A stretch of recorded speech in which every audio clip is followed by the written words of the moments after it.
بسم الله الرحمن الرحيم الحمد لله رب العالمين والصلاة والسلام على سيد الأنبياء والمرسلين محمد وآله وأصحابه أجمعين أما بعد قال الله تعالى لا تلقوا بأيديكم إلى التهلكة صدق الله العظيم. عزیز بزرگوں، گزشتہ جمعہ سے ایک مضمون ہم نے شروع کیا ہے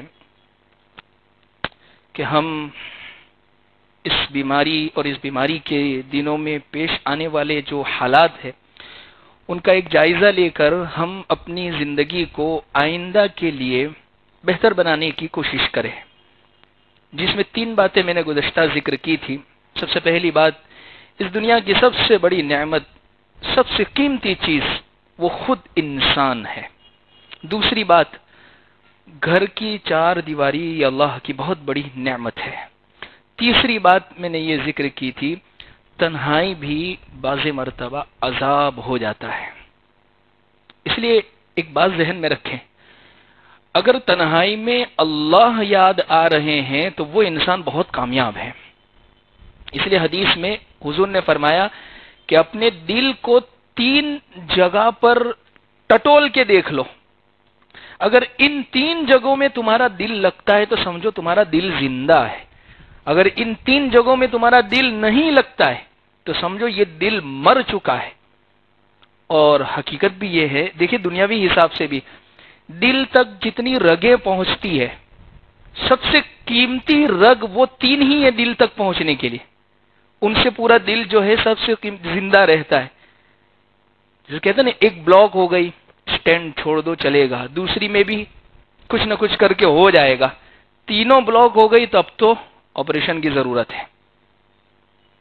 ایسے ہی حضور نے دل کے مرنے کے لیے بھی 3 رگیں بتائی کہ ان 3 حساب سے دل مر جاتا ہے.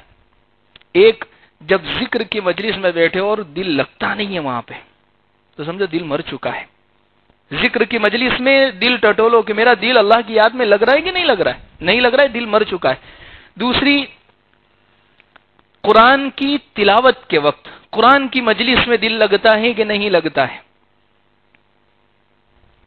اگر نہیں لگتا ہے، قرآن سننے میں بے چینی ہوتی ہے، لا بند کر کے رکھ دو، نہیں پڑھنا ہے، یا اسی طریقے سے دل نہیں لگ رہا ہے، سننے کو جی نہیں چاہ رہا ہے تو وہ دل مر چکا ہے. اور تیسری چیز، تنہائی میں اگر دل اللہ کی طرف متوجہ ہو رہا ہے تو دل زندہ ہے. اگر گناہ اور الگ الگ خیالات آ رہے، ہاں خیالات وساوس کا آنا یہ کوئی بری بات نہیں ہے، آئیں گے یہ خیالات، تو وساوس تو آئیں گے، لیکن اس پر عمل نہیں کرنا ہے. ظاہر سی بات ہے، پتھر جو ہے ایسے ہی درخت پر آتے ہیں جہاں پر پھل ہوتے ہیں. اس لیے صحابہ نے بھی جب سوال کیا کہ حضور ہمارے دلوں میں عجیب عجیب وساوس آتے ہیں، اور ایسے وساوس آتے ہیں کہ ہم اپنی زبان سے نہیں بول سکتے، ایسے وسوسے آتے ہیں بہت سارے لوگوں کو. بعض مرتبہ حضور کے تعلق سے، قرآن کے تعلق سے، نبی کے تعلق سے، صحابہ کے تعلق سے، اللہ کے تعلق سے. تو ظاہر سی بات ہے دل زندہ ہے اور دل اللہ کی طرف متوجہ، اس لیے وہ وساوس، لیکن ان وساوس کو نہ زبان سے بولے نہ اس پر عمل کرے. تو یہ 3 جگہ 3 باتیں میں نے ذکر کی تھی. چوتھی بات، یہ حالات ہمیں جو سکھا کر گئے ہیں، سبق دے کر گئے ہیں کہ ہمیں گھر میں رہنا ہے یا بیمارستان یعنی ہسپتال میں رہنا ہے. یہ حالات جو ہمیں بتا رہے ہیں، اس لیے ایک بات ہم ذہن میں رکھیں کہ یہ جو بیماری چلی ہے، ایک تو اس کا ڈر اور خوف بہت زیادہ ہمارے اوپر مسلط کیا گیا ہے. بہت زیادہ ڈر اور خوف، اور ڈر اور خوف جب انسان پر بہت زیادہ اگر آ جاتا ہے تو اس کی وجہ سے انسان بہت زیادہ پریشان ہو جاتا ہے.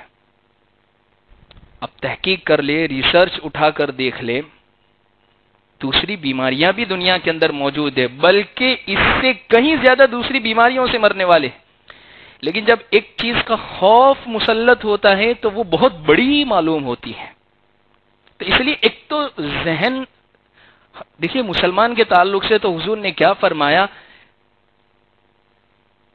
کہ مسلمان کے لیے جو مصیبت اللہ تبارک و تعالیٰ کی طرف سے آتی ہیں اس پر اللہ فرماتے ہیں، حضور فرماتے ہیں کہ جیسی مصیبت اس کے بقدر اس کو اجر ملتا ہے، ثواب ملتا ہے. حتیٰ کہ اگر ایک جیب کے اندر ہم نے قلم رکھی اور اس کو تلاش کی اور نہیں ملی، اچانک سے یہ پیشانی پہ سل آئے اور پھر دوسرے، ہاں یہ رہی، اس پر بھی حضور نے فرمایا مسلمان کو ثواب ملتا ہے، اس پر بھی ثواب ملتا ہے. ایک کانٹا چبھا اس پر بھی ثواب ملتا ہے. تو پھر بہت بیماری آئی، پریشانی آئی، حالات آئے تو اس پر تو کتنا ثواب ہوگا. تو الغرض خوف دل میں نہ لاوے، لیکن احتیاط تو ہم باقی رکھیں. حضور نے کیا فرمایا؟ وَلْيَسَعْكَ بَيْتُكَ. حضور نے کیا فرمایا؟ بہت سارے فتنوں سے اگر بچنا ہے تو ویسے بھی اپنے گھر کو لازم پکڑ لو. خواہ مخواہ کی مجلسیں، بیٹھکیں، گفتگو یا لوگوں کے ساتھ ملنا جلنا وہ ختم کریں.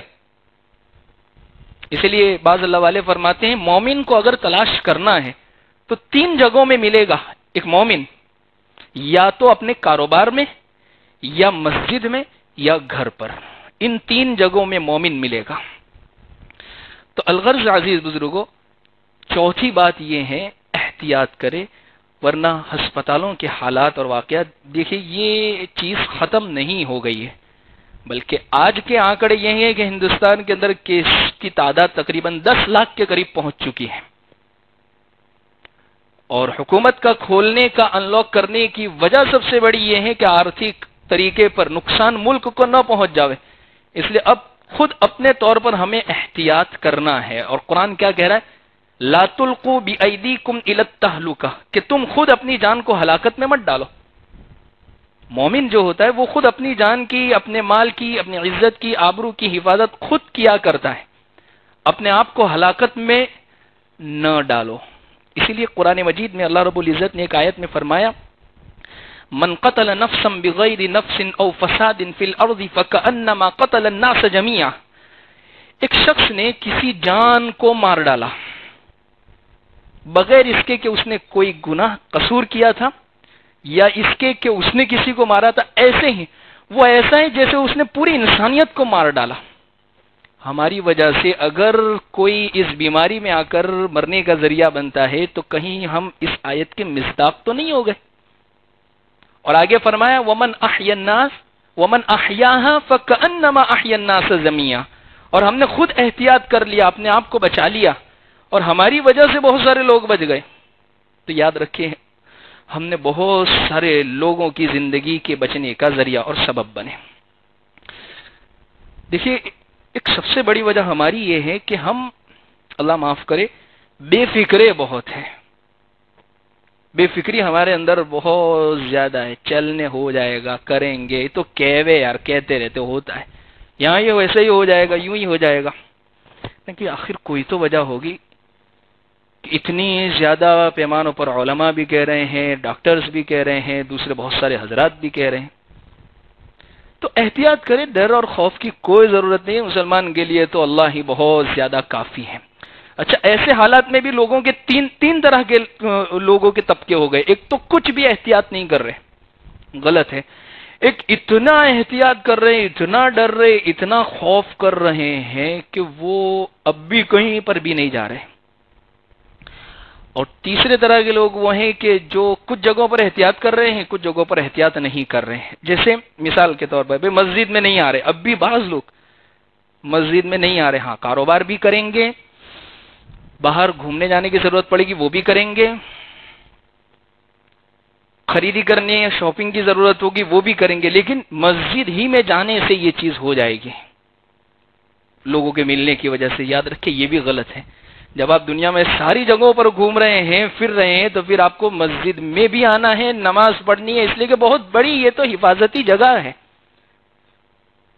اور الحمدللہ بہت ساری مسجدوں نے تمام طرح کے انتظامات کیے ہیں، سوشل ڈسٹنس، ہاتھوں کو دھونا، ماسک کی وغیرہ آپ کو تعلیم دیا جانا. تو چوتھی بات میں نے آپ کے سامنے یہ ذکر کی ہے کہ ہم احتیاط کریں. بیمارستان میں رہنا ہے یا اپنے گھر پر رہنا ہے، ورنہ ہسپتالوں کے حالات یہ ہیں کہ انسان کو اکیلے، سب سے پہلے تنہائی میں اکیلے رہنا پڑا. اللہ نہ کرے بچے کو یا کسی اور کو، گھر کے عزیز قریب کو، کسی کو اگر یہ بیماری لاحق ہو گئی تو سب سے پہلے تو ہم پر کیا گزرے گی، ہم اس کو تصور کریں. اب حالات معلوم کریں جن لوگوں کے گئے ہیں، اس بیماری کے اندر دنیا سے رخصت ہوئے ہیں، ان عزیز قریب سے ذرا حالات معلوم کرے. چاہنے کے باوجود وہ اپنی ماں کی، اپنے باپ کی، اپنے بھائی کی، اپنے بہن کی، اپنے اولاد کی خدمت نہیں کر پا رہے تھے کیونکہ جانے ہی نہیں دیا جا رہا ہے. پہلے سے احتیاط کر. چوتھی بات، پانچویں بات یہ ہے، دیکھیے یہ جو زمانہ گزرا، اس زمانے کے اندر بہت سارے اچھے اچھے کام ہمارے دل میں ہمارے آئے ہوں گے، یہ آئے تھے. جو اچھے کام جس وقت دل میں آئے اس کو فوراً عمل کر لو. مثال کے طور پر ایک ڈر، ایک خوف ایسا تھا کہ جس کی وجہ سے ہر انسان بس آخرت کی طرف متوجہ ہونے کی کوشش کر رہا تھا. بھئی موت کا کوئی بھروسہ نہیں، غلط ہے. زندگی کا کوئی بھروسہ نہیں، موت کا تو یقین ہے، وہ تو آ کر رہے گی کہ زندگی کب رخصت ہو جا. تو ایسے حالات میں بعض وہ لوگ جو اپنے رشتہ داروں سے توڑ بیٹھے ہیں یا جو نمازی نہیں ہے، حقوق اللہ، تو ان کے دلوں میں ایک خیالات کہ بس اب تو سب کچھ معافی، درگزر، سب کے ساتھ اچھے تعلقات اور حقوق اللہ بھی ہمیں پورے کرنے. یہ جتنے بھی نیک خیال آوے اس پر فوراً ہم عمل کرنے والے بن جاوے. اس لیے کہ دیکھیے اللہ والوں نے لکھا ہے کہ جتنے بھی نیک خیال انسان کے دل میں آتے ہیں یہ وارد روحانی ہوتے ہیں، یعنی ایک نیک مہمان ہوتے ہیں. اور نیک مہمان جیسے ہی انسان کے دل میں آئے، جب انسان اس پر عمل کرتا ہے تو پھر بار بار نیک خیال آتے ہیں. اس لیے آپ دیکھیں کہ جب کوئی ایک گناہ کرتا ہے، ایک گناہ دوسرے گناہ کو کھینچ کے لاتا ہے. بد نظری سے پھر آگے والا گناہ، پھر آگے والا گناہ، پھر اس کے بعد کا گناہ، پھر انسان حرام کاری تک پہنچ جاتا ہے. کیونکہ ایک گناہ کو کھینچتا ہے. جس طریقے سے ایک نیکی دوسری نیکی کو، جیسے مثال کے طور پر کسی کے دل میں یہ جذبہ آیا کہ بھئی میں تو اب روز ایک رکوع پڑھوں گا قرآن کا. جب وہ ایک رکوع پڑھنے کے لیے بیٹھیں گا تو 2-4 دن کے بعد آٹومیٹک تھوڑا سا بڑھا دوں، 2 رکوع پڑھ لو، 4 رکوع پڑھ لو. کیوں؟ ایک نیک کام دوسرے نیک کام کو کھینچتا ہے. اس لیے جب بھی کوئی نیک کام دل میں آوے کہ جذبہ لوگوں کی مدد کرنے کا، وقت پر کر لینے کی، جب بھی کوئی نیک کام دل کے اندر آوے. اس لیے آپ دیکھیں حدیث پاک میں پیارے آقا صلی اللہ علیہ وسلم نے ارشاد فرمایا بادروا بالاعمال الصالحہ، جتنے بھی نیک کام ہیں اس کو تیزی سے اور جلدی جلدی کر لو. اس لیے کہ ایسا وقت آئے گا یمسی مومنا ویصبح کافرا، ویصبح مومنا ویمسی کافرا. اس لیے کہ انسان پر ایک ایسا وقت آ جائے گا، صبح اٹھے گا مومن ہوگا، شام ہوتے ہوتے کافر ہو جائے گا. یعنی ایسے جملے وہ زبان سے نکال دے گا، ایسی باتیں وہ اللہ سے وہ بھول کر کرنے والا. دیکھیں بیماری کے حالات میں کیسی کیسی لوگ باتیں کر رہے تھے، ایسا لگ رہا تھا کوئی اللہ ہے ہی نہیں ہے کیا. مومن ایک مسلمان کیا اللہ کو بھول بیٹھا ہے. ہم نے پھر جو ایمان مفصل جو پڑھی ہے بچپن میں، جو ہمارے مدرسوں کے اندر استادوں نے سکھائی ہے، وہ صرف پڑھنے کے لیے پڑھی، وہ عقیدہ ہے ہمارا. آمنت باللہ و ملائکتی و کتبی و رسلی والیوم الاخر والقدر خیرہ و شرہ. اچھی بری تقدیر جو لکھا ہے، بیماری لکھی ہے، پریشانی لکھی ہے، حالات لکھے ہیں، خوشی غم، سب اللہ کی طرف سے ہے. تو یہ چیز، یہ کام ہم اپنے دلوں کے اندر جتنے نیک کام آئے فوراً اس پر عمل کرنے والے. ایک دن پیارے آقا صلی اللہ علیہ وسلم ایک صحابی فرماتے ہیں کہ ہم نے حضور کے پیچھے عصر کی نماز پڑھی، اور جیسے حضور عصر کی نماز سے فارغ ہوئے اتنا جلدی تیزی سے اٹھے کہ لوگوں کی گردنیں پھلانگتے ہوئے سیدھے اپنے گھر میں گئے. صحابہ کو بڑا تعجب ہوا کہ حضور اتنا جلدی سے دوڑے اور گھر میں داخل ہوئے اور اس طریقے پر لوگوں کی گردنیں پھلانگتے ہوئے. جب حضور آئے اور صحابہ کو جب دیکھا کہ تعجب سے دیکھ رہے ہیں تو حضور نے فرمایا کہ مجھے ایک سونے کا ٹکڑا جو میرے گھر میں پڑا ہوا تھا وہ مجھے یاد آیا، اور میں نہیں چاہتا کہ وہ میرے پاس باقی رہے اور تھوڑا بھی وقت میرے پاس وہ باقی رہے. بس وہ نیک میرے جذبہ میرے دل میں آیا تھا، میں فوراً چاہتا ہوں کہ اس کو خرچ کر دوں، اس کو دے دوں اللہ کے راستے میں اور غریبوں میں دے دوں. اندازہ لگائیے صدقہ کائنات پیارے آقا صلی اللہ علیہ وسلم یعنی کس طریقے پر لوگوں کو نیک کام کرنے کی ترغیب دے رہے. حالانکہ جمعہ کے دن مسئلہ یہ ہے کہ اگر کوئی شخص جمعہ کے دن تاخیر سے آیا اور لوگوں کی گردنیں پھلانگتے ہوئے اگر آگے بڑھا، حدیث میں حضور نے فرمایا کہ وہ جہنم اور اس کے درمیان میں ایک پل بنایا جائے گا، وہاں سے اس کو گزارا جائے گا. جو اس طریقے سے لیٹ آیا ہے، تاخیر سے آیا ہے، تو پھر اس کی جگہ پیچھے ہی ہے، جہاں اس کو جگہ ملے۔ لوگوں کی گردنیں پھلانگتے ہوئے آگے بڑھنا یہ مناسب، اچھی بات، اچھا عمل نہیں ہے۔ اگر آپ پہلے آگے کی صفوں میں بیٹھنا چاہتے ہیں تو آپ کو چاہیے کہ پہلے آ کر بیٹھیں۔ اس لیے حدیث پاک میں بلکہ کو علماء نے لکھا ہے کہ نماز کی صفوں کے اندر آگے کا حقدار وہی ہے جو پہلے مسجد کے اندر آیا ہو۔ تو پانچویں بات میں نے آپ کے سامنے یہ ذکر کی، جتنے بھی نیک خیال دل کے اندر آوے اس کو ہم فوراً وقت پر عمل کرنے والے بن جاویں، ورنہ ایسا نہ ہو کہ وقت گزر جاوے پھر کرنا چاہے ہم کوئی کام کو اور نہیں کر پاوے۔ ہوا تھا کہ نہیں ہوا تھا، شہر سنسان ہے، سڑکیں ویران ہے، مخلوق اور لوگوں سے سڑکیں بالکل خالی ہے۔ اب انسان ایک عمل کرنا، ایک نیک کام کرنا چاہ رہا ہے، فلاں سے ملاقات کرنی ہے، اس سے ملنا ہے، اس سے ملاقات کرنی ہے، لیکن نہیں کر پا رہا ہے۔ تو وقت سے پہلے جتنے نیک خیالات دل میں آ جاوے اس کو فوراً ہم عمل کرنے والے بن جاوے۔ پانچویں بات، چھٹی بات یہ ہے، اس زمانے نے لوگوں کے درد کو ہمیں سمجھا دیا ہے۔ اگر اب بھی نہیں سمجھے ہیں تو دل کی سختی کا علاج ہم کریں۔ غزہ کے اندر، فلسطین کے اندر ان کے درد کو ہمیں سمجھا دیا ہے کہ وہ اتنی بڑی جیل میں رہ رہے ہیں، اور بغیر چھت کی جیل۔ وہاں تو بغیر چھت کی جیل ہونے کا مطلب یہ ہے کہ پورے کے پورے شہر اور بستیاں ویران ہو چکے، ٹوٹ پھوٹ چکے ہیں، اور لوگ اب اسی میں سڑکوں پر رہ رہے ہیں، ٹوٹے ہوئے مکان کے باہر رہ رہے ہیں، اور وہاں پر تمام کے تمام بس ایک لاک ڈاؤن کی طرح گزار رہے ہیں، نظر بندی کی طرح گزار رہے ہیں۔ ان غزہ کے لوگوں کا، ان حالات کا، ان لوگوں کا ہمیں ایک درد کا احساس ہوا جب ہم خود اپنے گھروں کے اندر محبوس ہوئے، ہم خود اپنے گھروں کے اندر قید ہوئے۔ اس لیے بعض مرتبہ بہت سارے درد اور دکھ انسان اس وقت تک نہیں سمجھتا ہے جب تک حالات خود اس کے اوپر نہیں آتے ہیں۔ بھئی میرے اگر پیٹ میں درد ہے یا کسی کے پیٹ میں درد ہے اور اس کو بہت زیادہ ہے لیکن دکھ نہیں رہا ہے مجھے، تو مجھے اتنا احساس نہیں ہوگا، لیکن اگر میرا معمولی سا ناخن میں درد ہوگا تو میں اچھلنے اور کودنے لگ جاؤں گا کہ بہت درد ہے، بہت۔ کیوں؟ یہ درد اب میرے ساتھ جڑ گیا ہے، یہ تکلیف اب میرے ساتھ جڑ گئی ہے۔